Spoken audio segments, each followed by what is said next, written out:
Ne fais pas semblant de valoir quelque chose. Si tu disparais, Ryan aura plus d'argent à dépenser.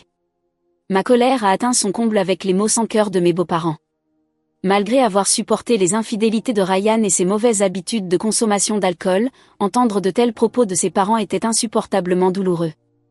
Je retins mes larmes, pris mes affaires essentielles et quittai la maison. Ne reviens plus jamais ici. En sortant, la voix de ma belle-mère résonnant derrière moi, je ne pouvais retenir mes larmes, mais je jurai dans mon cœur que cela ne finirait pas ici. Je sortis mon téléphone et appelai la banque. Faites geler tous les comptes au nom de Ryan. Je m'appelle Ellie. J'ai perdu mes parents quand j'étais jeune et j'ai été élevée par ma grand-mère. Mon grand-père était décédé avant ma naissance, donc je ne l'ai jamais rencontré. Ma grand-mère a dépensé tout l'héritage de mes parents et de mon grand-père pour mon éducation. Elle m'a même fait passer le lycée. Je pensais toujours qu'il viendrait un jour où ce serait à mon tour de m'occuper d'elle, mais elle est décédée. Sans ma chère grand-mère, je me retrouvais complètement seule. Bien sûr, je ne pouvais pas me permettre d'aller à l'université, mais je voulais faire quelque chose de significatif, alors j'ai étudié intensivement et passé le concours de la fonction publique. J'ai réussi et ai pu rejoindre la police comme je l'avais espéré. 5 ans plus tard, j'ai rencontré Ryan par l'intermédiaire d'un ami. Il avait 3 ans de plus et travaillait dans une petite entreprise dirigée par un ami. Il était agréable à vivre et soutenait mon travail. Après 1 an de relation, je lui ai dit que je n'avais pas de famille. J'avais peur qu'il me prenne en pitié, mais il répondit différemment. Alors peut-être que je deviendrai ta famille, Ellie. J'ai laissé échapper un « quoi » surpris, sans comprendre ses intentions, mais Ryan était sérieux. Je ferai en sorte que tu sois heureuse, Ellie, dit-il en sortant une bague de sa poche. Je ne pouvais retenir mes larmes et accepter sa proposition, pleurant. C'est ainsi que nous nous sommes mariés. Je pensais que nous commencerions une nouvelle vie ensemble en tant que couple marié, mais Ryan avait d'autres projets. Tu envisagerais de vivre avec mes parents ? Ryan suggéra que nous vivions avec ses parents. Apparemment, il voulait vivre avec nous en tant que couple. Mes parents t'aiment vraiment, Ellie. Si tu es d'accord, je pense que ce pourrait être une bonne idée. Il dit cela un peu maladroitement, mais j'étais ravie. Et bien sûr, vivons ensemble. Attends, tu es sûr ? Ryan avait l'air surpris, mais je hochai la tête avec un sourire. Nous annonçâmes rapidement à ses parents que nous vivrions avec eux. Ayant grandi avec seulement ma grand-mère, cela avait toujours été mon rêve de vivre avec une grande famille. Je savais qu'il y aurait des conflits, mais je croyais que nous aurions des jours plus heureux ensemble. C'est pourquoi j'étais heureuse d'accepter l'idée de vivre avec eux.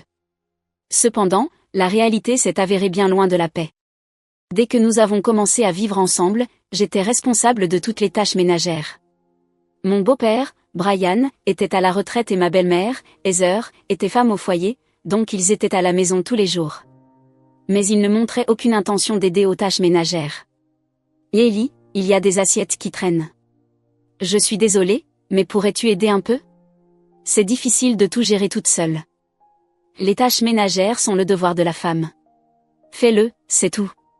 Elle refusa de faire un compromis. J'ai aussi demandé à Ryan de m'aider dans les tâches.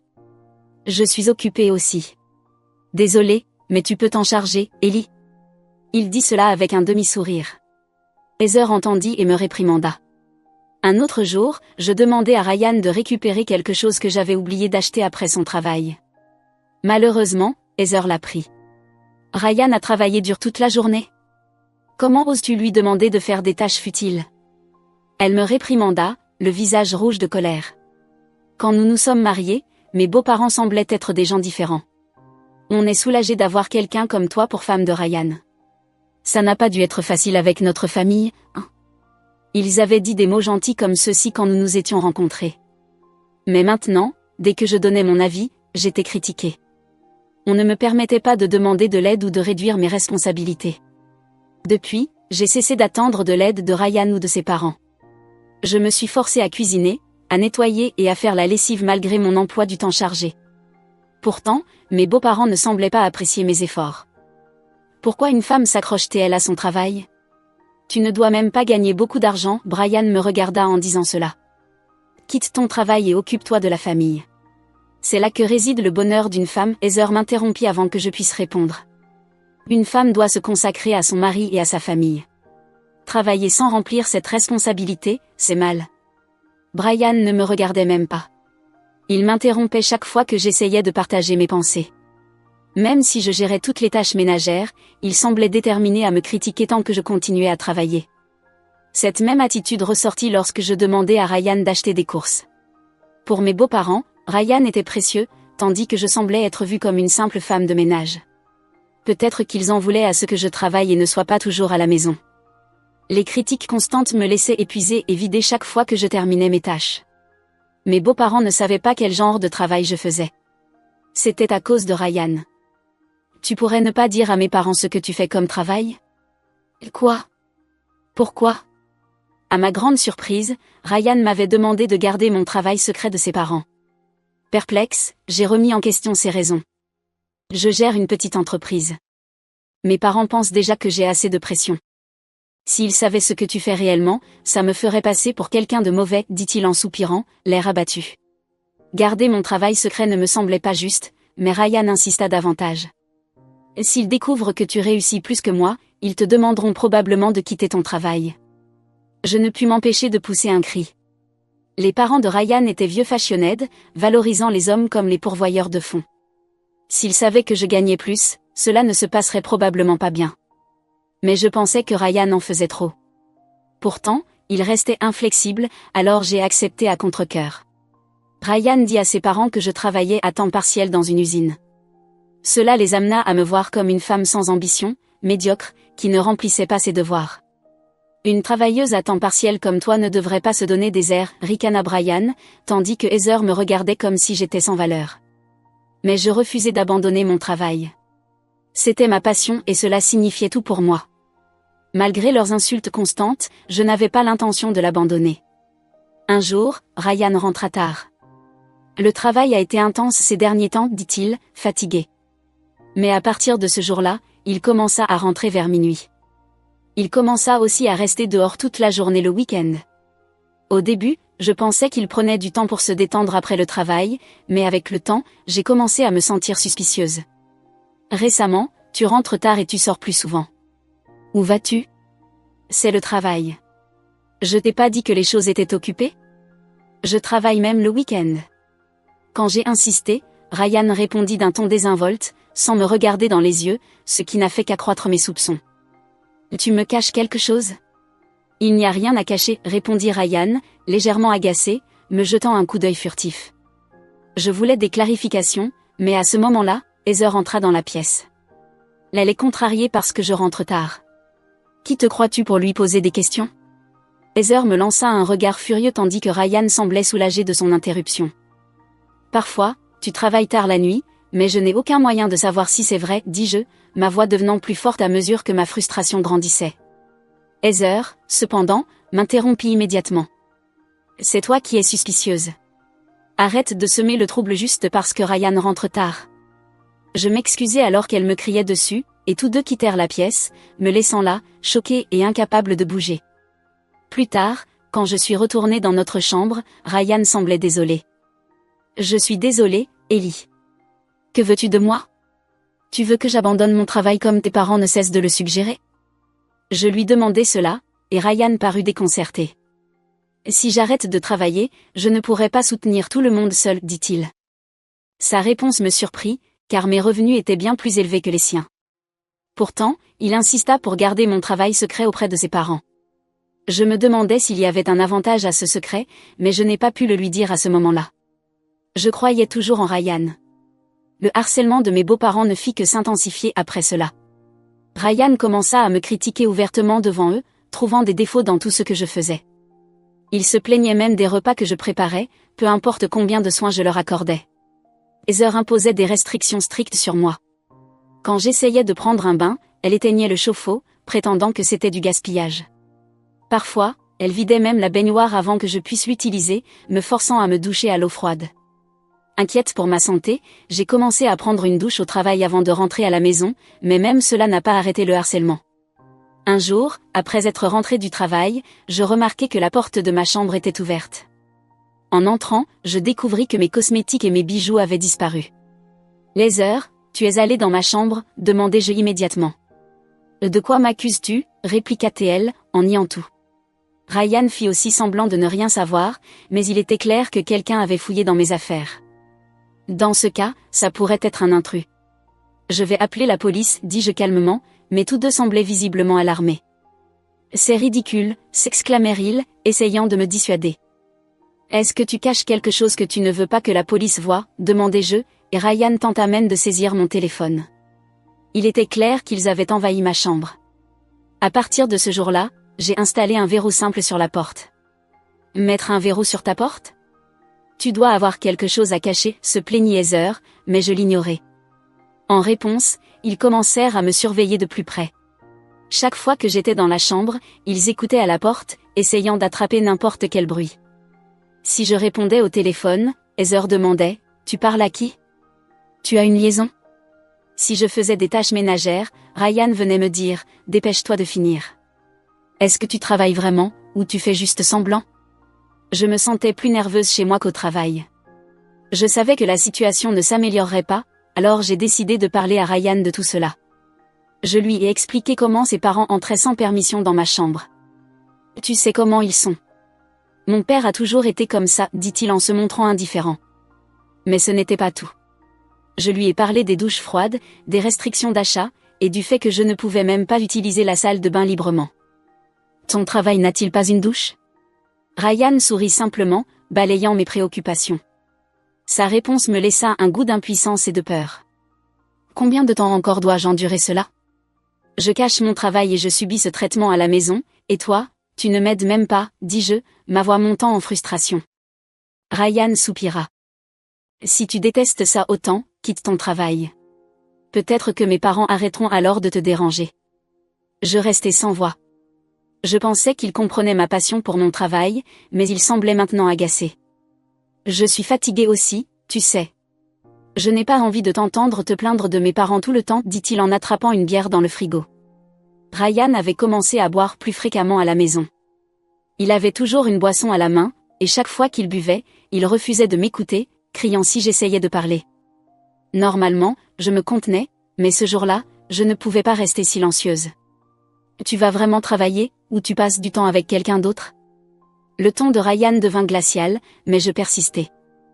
Tu as une liaison, n'est-ce pas? Pourquoi tu penses ça? Il engloutit sa bière et me lança un regard noir. Tes dépenses ont augmenté, et j'ai vu des frais sur ma carte que je ne reconnais pas. Sa réponse fut indifférente. Et alors? Si tu es malheureuse, on peut divorcer. Un divorce? J'étais abasourdie par ces mots et je ne pouvais pas répondre immédiatement. Si on divorce, tu seras toute seule. Mais si c'est ce que tu veux, vas-y, dit-il avec un air satisfait. Donc tu l'admets? Tu me trompes, n'est-ce pas? Sans preuve, ne m'accuse pas. Si tu es sérieuse, apporte les papiers du divorce. Je les signerai. Ryan quitta la pièce, me laissant seule avec mes pensées. Je lui avais fait confiance, pensant qu'il changerait s'il réalisait ses erreurs, mais quelque chose en moi a finalement craqué. Ryan refusait de me protéger, et mes beaux-parents continuaient à m'opprimer. Sans connaître la vérité, j'ai décidé qu'il n'y avait plus de raison de me sacrifier pour des gens comme eux. J'ai passé un appel pour mettre les choses en mouvement. Le lendemain matin, Ryan était encore sorti toute la nuit. Alors que je préparais le petit déjeuner après ma nuit de travail, Brian remarqua bruyamment depuis la cuisine, encore dehors toute la nuit? Qui sait ce qu'elle fait là-bas? Je soupirai et apportai la nourriture à la table. Je t'ai dit que je fais des quarts de nuit. Pourquoi es-tu toujours aussi suspicieux? J'essayais de garder ma frustration sous contrôle, mais Brian me lança un regard noir. Et tu dis que c'est un quart de nuit, mais tu es probablement là-bas à tromper. Ne me parle pas comme ça. Pendant qu'il parlait, Heather acquiesça de manière évidente, visiblement ravie.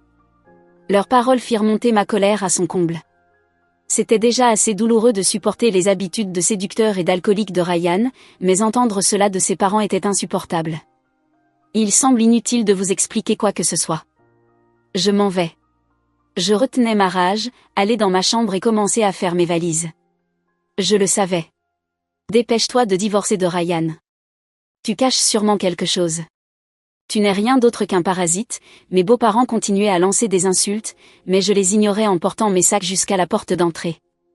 Si tu t'en vas, l'allocation de Ryan augmentera. Je suis sûre qu'il sera content de ça, dit Heather, me suivant jusqu'à la porte. Une femme comme toi n'est pas ce qu'il lui faut. J'en ai assez. Merci pour tout et ne reviens jamais. Avec ces derniers mots résonnant derrière moi, je partis, les larmes coulant sur mon visage, mais je ne m'arrêtai pas. Je me promis que ce n'était pas fini. Je sortis mon téléphone et passai un appel. L'appel était destiné à la banque. Je me présentai et dis fermement, veuillez geler tous les comptes au nom de Ryan. De cette manière, ils feraient face aux conséquences de leurs actes. Comme prévu, le lendemain, mes beaux-parents m'appelèrent. Que se passe-t-il? Le compte et les cartes ne fonctionnent plus. Ryan avait l'air furieux au téléphone. Il avait probablement essayé de faire un achat en ligne, ou Heather avait peut-être essayé de retirer de l'argent à un distributeur automatique et avait échoué.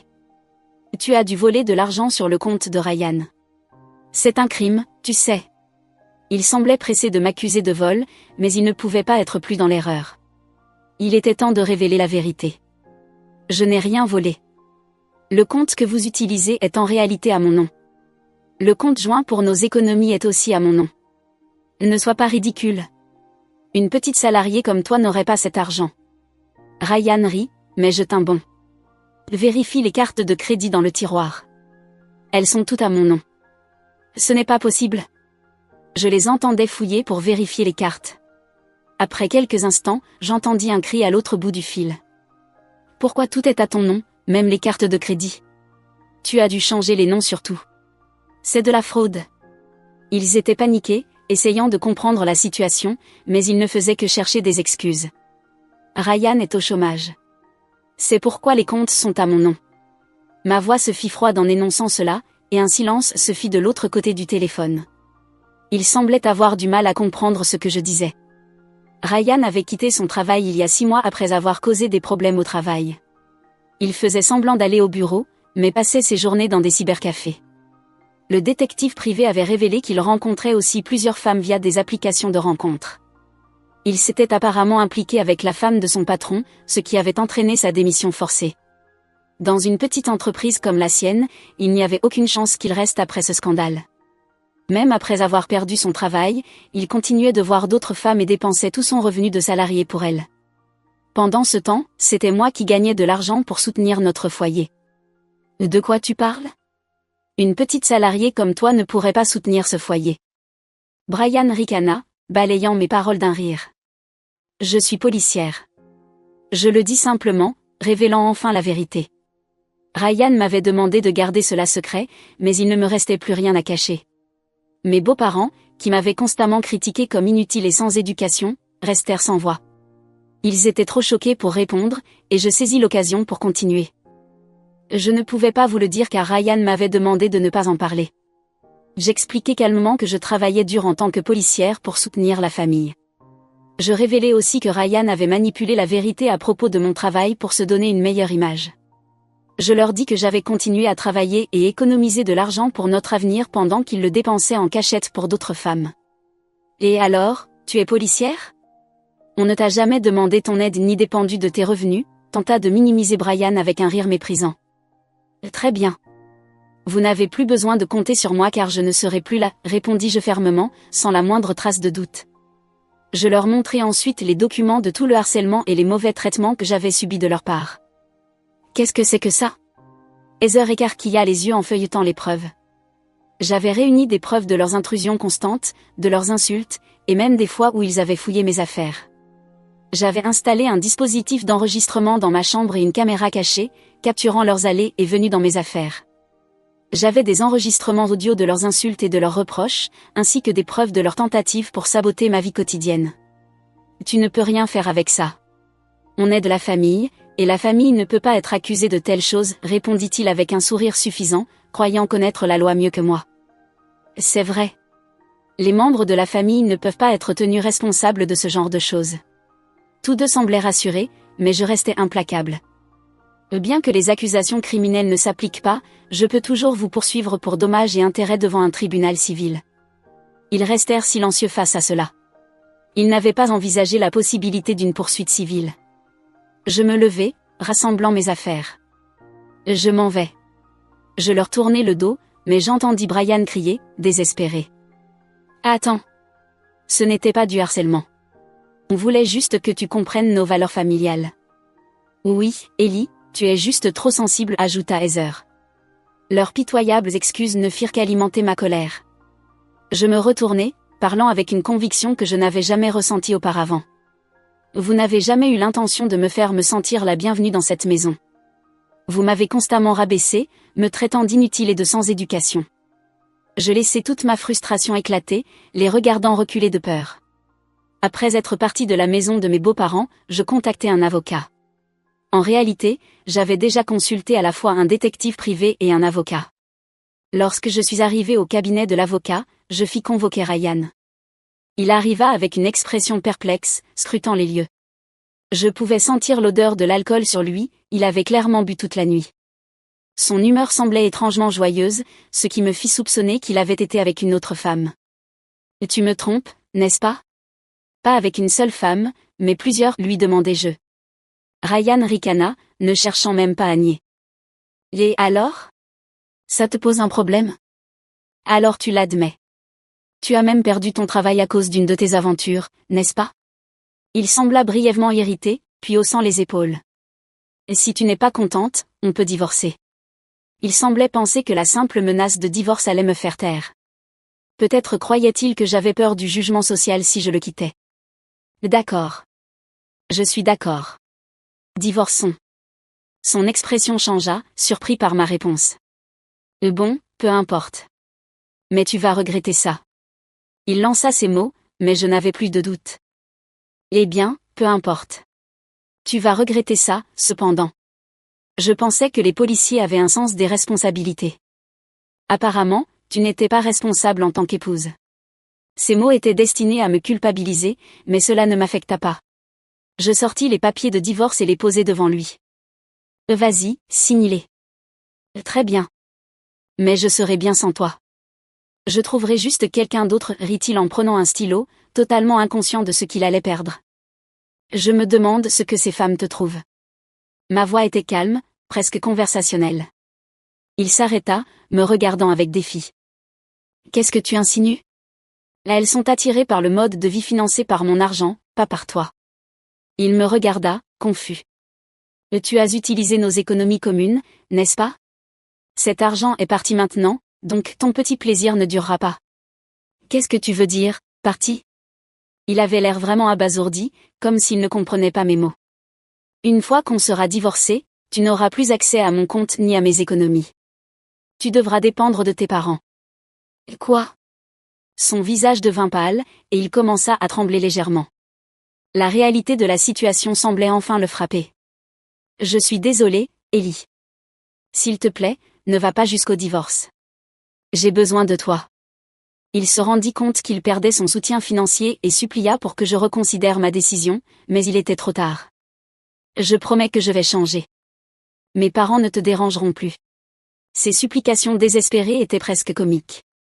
Après tout ce qu'il m'avait fait subir, je ne pus m'empêcher de sourire, amusé par ses paroles prévisibles. C'était comme s'il avait oublié tout le mépris qu'il et ses parents m'avaient montré. Maintenant que sa propre position était en danger, je compris qu'il s'intéressait uniquement à mon argent, pas à moi. Ce que tu veux vraiment, c'est avoir accès à mon argent, n'est-ce pas ?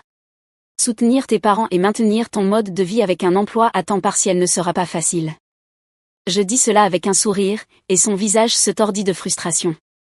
En plus, puisque ta tromperie est la cause du divorce, je vais demander une pension alimentaire. Si tu refuses, je vais contacter toutes les femmes avec qui tu as eu des aventures. Les contacter ? Que veux-tu dire ? Murmura-t-il, évitant mon regard. J'ai assez de preuves pour demander une compensation à chacune d'entre elles. Je sais déjà qui elles sont et j'ai leurs coordonnées. Je souris en posant les photos de preuves devant lui. Ses yeux s'écarquillèrent de choc en examinant les photos. Je pouvais voir qu'il comprenait enfin la gravité de sa situation. Même s'il essayait d'éviter de payer la pension alimentaire, je pouvais toujours contacter ses maîtresses pour obtenir une compensation. Cela signifiait que s'il ne coopérait pas, il serait rejeté par les femmes sur lesquelles il avait compté. Alors, ne pense pas que tu peux fuir ça. Sur ces mots, je laissai l'affaire à mon avocat et quittai le bureau. Ryan ne contesta plus. J'ai appris plus tard qu'il avait écouté en silence les explications de mon avocat et avait accepté de payer la pension alimentaire. Il signa même les papiers de divorce et les remit à l'avocat avant de partir, l'ombre de lui-même. Quelques jours plus tard, la pension alimentaire fut transférée en totalité, et je déposai officiellement les papiers de divorce à la mairie. Mon mariage avec Ryan était enfin terminé. Comme promis, j'ai aussi intenté une action en justice contre mes beaux-parents pour détresse émotionnelle. Le tribunal statua en ma faveur et je reçus une indemnisation de la part de Ryan et de ses parents. Le montant était modeste, mais la victoire était inestimable. Enfin, ma bataille était terminée.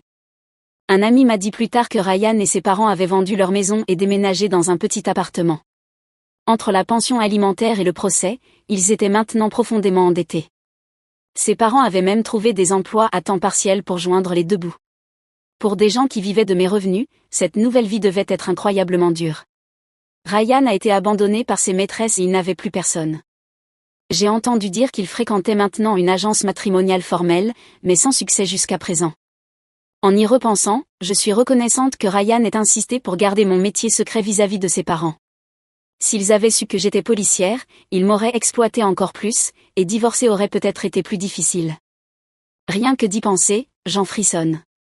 À ce niveau-là, je dois remercier un peu Ryan. Je suis retournée à ma vie indépendante dans le dortoir des femmes policiers. Après avoir rêvé d'une famille et espéré vivre ensemble, j'étais maintenant contente et profitais de vivre seule. La vie maritale n'avait été que douleur, mais maintenant j'étais libre. Remplie d'un sentiment de libération, je pouvais me concentrer sur mon travail et je me sentais épanouie chaque jour. Malgré tout, je me sentais soulagée de ne pas avoir laissé mes beaux-parents me briser. Maintenant, je suis déterminée à protéger les citoyens et j'espère réduire le nombre de personnes qui souffrent comme je l'ai fait. Chaque jour, je travaille pour rendre le monde plus sûr et plus juste pour tout le monde.